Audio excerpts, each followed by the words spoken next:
Hello friend, स्वागत है आपका अपने यूट्यूब चैनल फ्रेंडली कंसल्टेंट पर। आज मैंने छोटे छोटे बच्चों को अलग अलग ड्रेस पहनकर स्कूल जाते हुए देखा। कोई राम जी बना हुआ था, कोई सीता माता, या तो कोई रावण बना हुआ था। इसे देखकर मेरे दिमाग में थॉट आया, मैं वही आपसे शेयर करना चाहता हूँ। जैसा कि हम सब जानते हैं, अभी हमारे साल का सबसे बड़ा फेस्टिव सीजन चल रहा है, जिसे हम दिवाली सीजन भी कहते हैं।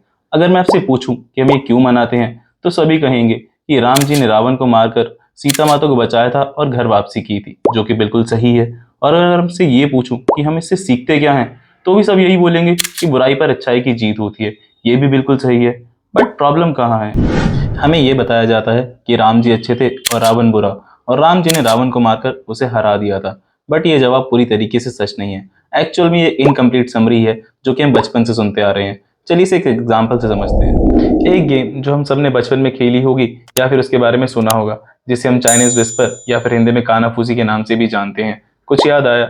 इस गेम में a group of people, let's say 10 लोग एक लाइन में बैठते हैं, और पहला बंदा दूसरे बंदे के कान में कुछ बात कहता है।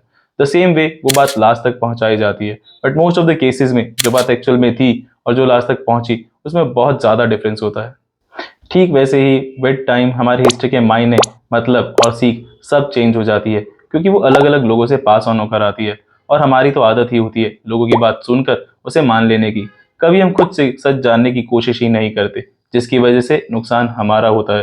क्योंकि हिस्ट्री जैसी है वैसी ही रहेगी, लेकिन हमने क्या सीखा और हमें क्या सिखाया गया, वो चेंज होता है। Now let us come back to our thought. अगर अभी हमें डिबेट करनी हो राम जी और रावण के ऊपर, तो हम बिना सोचे समझे रावण को बुरा बोलने लगेंगे। लेकिन अगर ऐसा होता, तो रावण को इतना नॉलेजेबल क्यों माना जाता, और कहीं कहीं तो उनकी पूजा भी की जाती है। ऐसा इसलिए बुरा रावण नहीं, रावण के अंदर का घमंड और ओवर कॉन्फिडेंस था, जिसकी वजह से वो अपने आप को सबसे ज्यादा सुपीरियर मान बैठा था। घमंड सिर्फ पैसे, पावर और नॉलेज का नहीं, बल्कि अपनी गलतियों को ना मानना भी घमंड ही होता है। जैसे, मुझे उसने ऐसा कैसे बोल दिया, मैं सॉरी कैसे बोल सकता हूँ, मैं ही स्टार्ट क्यों करूँ, वो क्यों नहीं। ये सभी हमारे अंदर के घमंड है, which is the biggest negativity and darkness which makes our life complicated. ठीक ऐसे ही राम जी को अच्छा और पावरफुल उनका nature, strong character, humbleness, respect बनाती है। रामायण का हर character, be it a positive और नेगेटिव, हमें ये सिखाता है कि हमें कौन सी आदतें अपनानी चाहिए और कौन सी खत्म करनी चाहिए। And to be very specific, Ramayana में बुरी आदतों पर अच्छी आदतों की जीत हुई थी। और अगर हमें कुछ सीखना है तो वो ये होगा, how to be respectful, humble, knowledgeable, and most importantly, how to accept our mistakes and eliminate our arrogance and overconfidence, because someday it will lead to a dead end and we will get lost. मैं इन सब बातों से आपको कोई mythology का chapter नहीं पढ़ाना चाहता।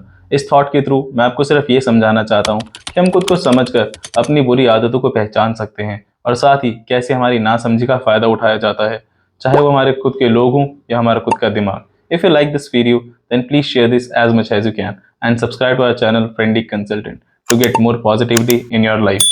Now we'll see in the next video. Till then, keep smiling and be positive. Thank you.